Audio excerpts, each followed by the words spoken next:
Baik, Assalamualaikum warahmatullahi wabarakatuh. Apa kabarnya anak-anak? Mudah-mudahan kalian selalu sehat ya. Baik, seperti yang sudah Bapak janjikan, Bapak akan menerangkan tentang penyetaraan dari sebuah persamaan reaksi kimia. Nah, bagaimana sih cara penyetaraannya? Nah, kita lihat dulu ya anak-anak. Dalam penyetaraan, jadi ada sebuah persamaan, seperti misalnya contohnya di bawah nih.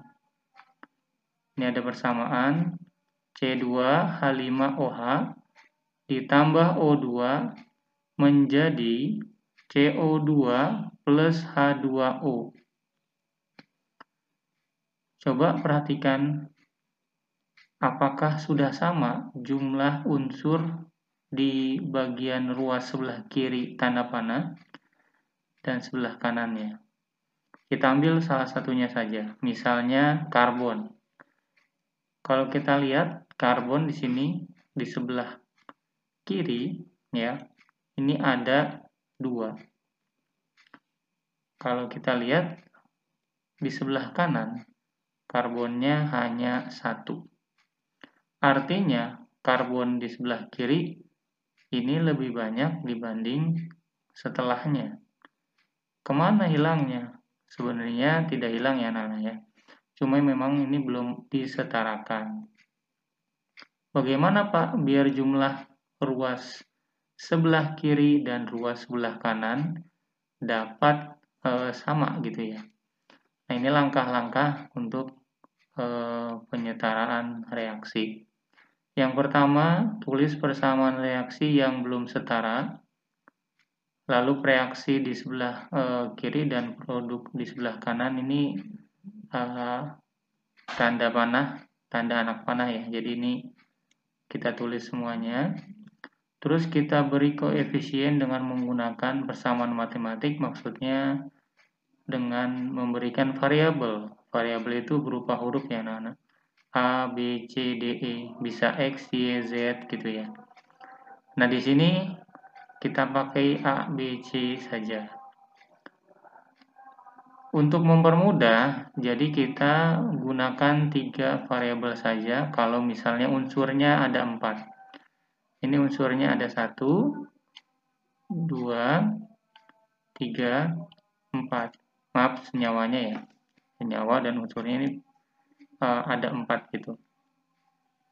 Nah, di sini ya, kalau misalnya jumlahnya ada 4, maka kita bikin koefisiennya 3 saja. Kita mulai dari koefisien A, nanti ada B, dan yang ketiga adalah C. Kita taruh koefisien ini mulai dari senyawa yang kedua ya anak-anaknya. Enggak senyawa yang pertama Pak, yang pertama kok tidak dikasih. Jadi yang pertama ini, ya, yang pertama kita beri angka 1. Nah, kalaupun tidak diberi, tetap juga di sini sebenarnya angka 1. Jadi boleh ditulis, boleh tidak. Tidak ditulis juga tidak apa-apa seperti ini. Tapi harus tetap ingat bahwa di sini berarti sebenarnya ada koefisien yaitu 1. Lalu A-nya taruh di mana, Pak? Di bagian yang kedua. Nah, di sini A, di sini B, di sini C. Sudah ya, bisa ya Nana ya. Jadi yang paling depan dikasih 1 atau nggak usah ditulis, tapi tetap diingat ini bahwa ini koefisiennya 1. Di depannya O2 koefisiennya berupa variabel A. Di depan CO2 koefisiennya itu B. Di depan H2O koefisiennya itu C. Pak, kenapa pakai huruf Pak? Sebenarnya di sini ada angka ya nak ya. Tetapi angka ini belum bisa kita tentukan. Maka dalam matematik itu bisa kita ganti dengan huruf. Nah, kita cari nih. Huruf A ini sebenarnya angka berapa sih? Huruf B juga dan huruf C. Bagaimana caranya? Caranya kita harus dari satu-satu unsur ini kita harus ambil ya persamaannya. Gimana sih maksudnya, Pak? Kita misalnya ambil C dulu ya, anak-anak ya. C ini ya, C ini ada di senyawa yang pertama. Berapa jumlahnya? 2. 2 jangan lupa dikali dengan koefisiennya. Berapa koefisiennya? 1. Berarti kita tulis untuk C ya. Ini ada sebelum reaksi, ada sesudah reaksi. Sebelum reaksi C ini ya 2 dikali 1, 2, maka kita tulis 2. Di bagian 2, di senyawa yang kedua nggak ada C, kita nggak usah tulis. Sebelah kiri sudah, nah sebelah kanannya. Sesudah reaksi, ada nggak C? Ada. Ya ini ya. C ini 1 dikali B berapa? B. Maka kita tulis B. Nah, sebelum dan sesudahnya, jadi sebelumnya 2, sesudahnya 2. Lalu lanjut lagi H. Kita tulis H ya. H. H ini ada 5, di sini ada 1, jadi ada 6. 6 jumlahnya H di sebelah sini nih, di senyawa pertama, dikali 1, 6. Di senyawa yang kedua, senyawa unsur ini nggak ada H. Kita lanjut lagi. Di koefisien B, di CO2 nggak ada H juga. Nah, baru ada di bagian yang keempat nih. H2O, ada H-nya ya. H-nya 2. 2 jangan lupa dikali koefisiennya C. Berarti 2C. Unsur apa lagi yang belum? Oh, oksigen. Baik. Dari senyawa pertama lagi. Ada nggak oksigen? Ada. 1 ya. Jangan lupa dikali koefisiennya 1. Berarti oksigen sebelum reaksinya 1. Tetapi di senyawa kedua juga ada. Yaitu 2. Karena O2 ya. 2, jangan lupa dikali A. Berarti nanti ditambah 2A. Pak, kok nggak dikali? Kenapa ditambah? Ya sesuai dengan di sini kan dia ditambah ya anak-anak ya tuh. Jadi ini senyawa pertama dia ada 1. Di senyawa yang kedua dia ada 2A. Ada nggak di sebelah kanan setelah reaksi, sesudah reaksi? Ada ya anak-anak ya. Di senyawa yang ketiga kita lihat CO2. O-nya berapa? 2 dikali B. Maka kita tulis 2B. Di senyawa keempat ada juga O-nya 1 dikali C. Berarti 1 dikali C, 1C. Atau bisa kita tulis C saja. Nah, sebelum dan sesudah reaksi ini harus sama. Kalau misalnya C sebelum reaksi ada 2, maka sesudahnya ada 2. Maka tinggal kita kasih sama dengan di tengah-tengahnya sama dengan, sama dengan, sama dengan. Nah, artinya ya, kalau dari C ya, artinya kan 2 sama dengan B, berarti B-nya berapa? Ya 2. Lanjut lagi untuk H, 6 sama dengan 2C. Nah, ini kita balik juga berarti 2C sama dengan 6. Tapi kan kalau C-nya berapa dong? Berarti jangan lupa kanan kirinya dibagi 2. Berarti 3. Nah, untuk yang terakhir, untuk oksigen, kan B-nya ini udah ada ya. B-nya sudah ada, C-nya sudah ada. Nah, kita sekarang mencari A dari persamaan yang ketiga. Kita tulis dulu di atas ya.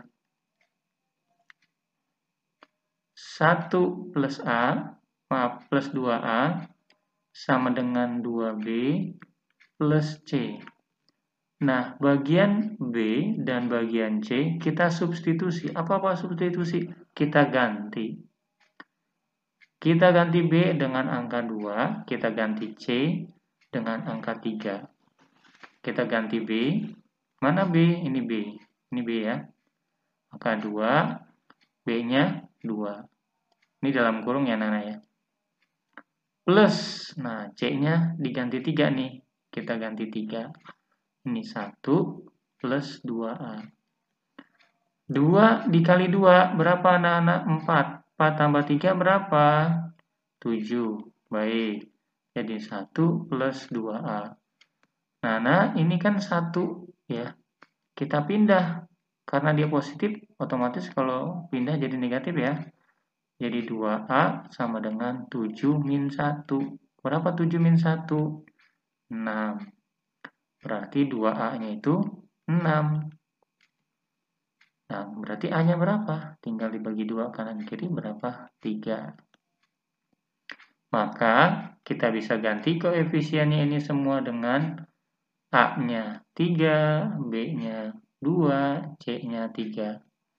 Jadi, ditulisnya C2 H5 OH ditambah A-nya berapa di sini? 3 ya. 3 O2 tanda panah. Nah, ini B-nya kita masukin. Mana B-nya nih? 2 ya. 2 CO2 ditambah C-nya berapa nih? 3 ya. 3 H2O.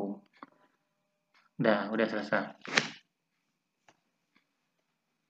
Nah, nanti anak-anak bisa jadi hasil yang kamu dapatkan dalam bentuk pecahan. Maksudnya bagaimana, Pak? Misalnya gini, nanti misalnya A atau B atau C-nya pecahan. Misalnya yang C-nya itu jadi 3/4 gitu ya. Misalnya yang B-nya itu misalnya 1/2 ya. Yang 3-nya ini misalnya adalah 1/4. Atau misalnya 2 saja gitu ya. Bagaimana Pak kalau misalnya nanti kita ketemunya A-nya setengah, B-nya 3/4, C-nya 2. Nah, jadi pecahan seperti ini kan nanti tidak ada jawabannya. Caranya adalah kita lihat di sini ya anak-anak ya. Di sini yang kita fokuskan adalah penyebut dari pecahannya yaitu 2 dan 4. 2 dan 4 kita ambil KPK-nya. KPK adalah kelipatan terbesar. Coba kelipatan 2 berapa aja? 2, 4, 6, 8. Coba kelipatan 4, 4, 8, 12, dan seterusnya. KPK adalah kelipatan terkecil, artinya yang sama tapi paling kecil. Ada nggak? Ada ya, angka berapa? Angka 4. Nah, berarti kita fokus berarti KPK-nya 4. Buat apa sih, Pak? Nah, ini kan 1 gitu ya. Nah, ini semua kita kali 4 gitu. Supaya pecahannya hilang. Jadi nanti tidak dalam bentuk pecahan lagi. Jadi koefisiennya untuk yang sebelah yang pertama ini jadi 4. Jadi nanti di sini tulis 4 gitu. Kalau yang setengah Pak, dikali 4. 4 kali 1, 4 dibagi 2, 2. Terus ini 4 dibagi 4, 1. Dikali 3, 3. Boleh dibagi dulu atau dikali dulu dengan yang di atas. Nah, ini Pak 2 dikali 4, 8 dong. Betul sekali. Jadi nanti di sini senyawa yang pertama ditambah 2 kali senyawa yang kedua, tanda panah 3 kali senyawa yang ketiga, tambah 8 senyawa yang keempat. Misalnya kalau ini bukan persamaan yang Bapak tulis ya, misalnya persamaan yang lain. Dan kalian dapatnya kayak gini. 1 setengah 3/4 2. Jangan lupa penyebutnya, cari KPK-nya, baru kalau sudah kali semuanya. Dan hati-hati anak-anak ya. Biasanya kita suka yang berubah nih di sininya aja nih. Kenapa? Karena nih dibagi 4. Jadi 3, tapi yang lain kita nggak ubah. Atau misalnya lupa, di sini ada angka 1. Kamu harusnya dikali 4, tapi tetap 1. Atau angka 2 nih dikali 4, tapi tetap 2, harusnya 8. Apalagi yang setengah, dikali 4. 4 dibagi 2 dikali 1. Atau 4 dikali 1 dibagi 2, terserah mana yang dibagi dulu atau dikali dulu. Nah, kalau sudah, baru nanti dapat setara. Gitu ya anak-anak ya. Mudah-mudahan kalian bisa. Nah, untuk sebagai tugas, Bapak kasih 10 soal, silakan dibikin penyetarannya anak-anak ya. Ya, ini adalah tugas untuk kalian, silakan dibikin penyetaraannya. Nanti untuk ini kalau dalam sebuah reaksi memang kita beri seperti ini artinya kalau G itu gas, kalau S itu solid itu artinya padat, kalau aki itu artinya dia dalam bentuk cairan ya anak-anak ya. Jadi nanti kalau kalian tulis mungkin nggak usah pakai G atau S atau akinya juga boleh. Jadi langsung H2 plus Cl2 menjadi HCl. Jangan lupa anak-anak, nanti pada saat kalian tulis ya, nanti pada saat kalian tulis, jadi kasih spasi dulu yang agak jauh. Misalnya ini H2 tambah, nah ini agak jauh dikit, baru Cl2 menjadi HCl-nya geser dikit dulu, baru HCl. Buat apa anak-anak? Buat tadi ya, memberi apa anak-anak? Memberi koefisien. Di sini kan jadi karena ada 3 ya, berarti kita kasih 2 yaitu A dan B di sini. Nanti di sini angka 1, nggak usah ditulis juga nggak apa-apa. Tandain sedikit bolehlah gitu misalnya. Tapi di sini nanti ingat kalau ini ada angka 1 meskipun tidak harus ditulis. Itu aja dari Bapak anak-anak, silakan nanti kalian kerjakan 10 soal ini. Silakan di buku tulis kalian kerjakan dengan rapi. Kalau bisa ya terbaca dengan Bapak ya, dengan Bapak bisa bacalah ya. Meskipun tulisan kalian jelek ya sama tulisan Bapak juga. Tapi kalau bisa tetap bisa terbaca oleh Bapak sehingga Bapak bisa ngoreksi dengan baik gitu ya anak-anak ya. Nanti untuk pengumpulan silakan di Google Classroom, Bapak akan sediakan juga Google Classroom-nya supaya kalian bisa ngumpulin dengan lebih tertib ya, jadi tidak dikirim ke WA Bapak. Mungkin dari Bapak cukup sekian. Wabillahi taufiq wal hidayah. Wassalamualaikum warahmatullahi wabarakatuh.